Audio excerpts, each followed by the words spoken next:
Now, let me say a few words about this course in comparison and contrast with the other course, the course being given on Monday nights.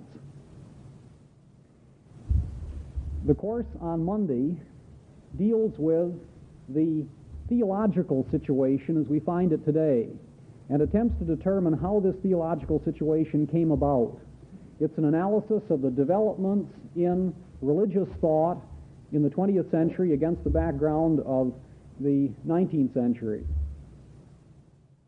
In that course, we try to see where we are theologically and what relevance this has to the development of our own religious position.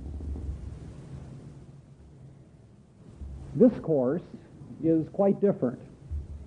The purpose of this course is to examine the way in which the Christian faith has answered one of the most fundamental questions ever posed by human beings, namely the question as to the meaning of history.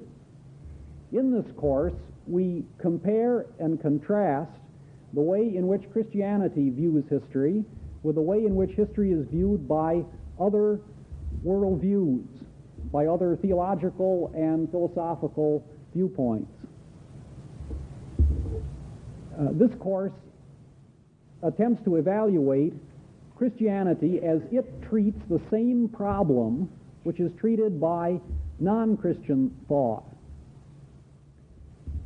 And the reason for wanting to see how Christianity treats history as compared with other worldviews is to see how well Christianity comes off. The Christian revelation claims that it is the final answer to the meaning of life.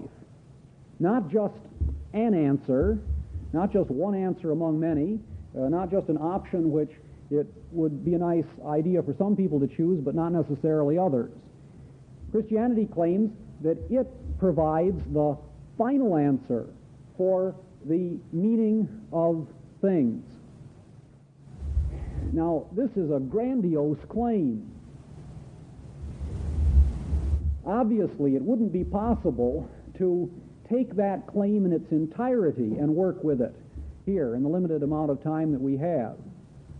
But it certainly is possible to take one aspect of reality, namely the meaning of history, and see how Christianity does in dealing with it. We could take others. We could take ethics, morality, value systems. We could see how Christianity comes off in dealing with basic ethical issues. We could take the philosophy of science and see how Christianity comes off in dealing with it. Any one of these could be a laboratory example of how Christianity fends for itself when it comes up against a fundamental human problem. We've chosen the meaning of history as the laboratory illustration of what Christianity does in dealing with the basic issues of life. And I think we can show in this course that the secular attempts to determine the meaning of history fail in principle. They can't succeed, and they can't succeed for certain logical reasons inherent in the nature of secular thought.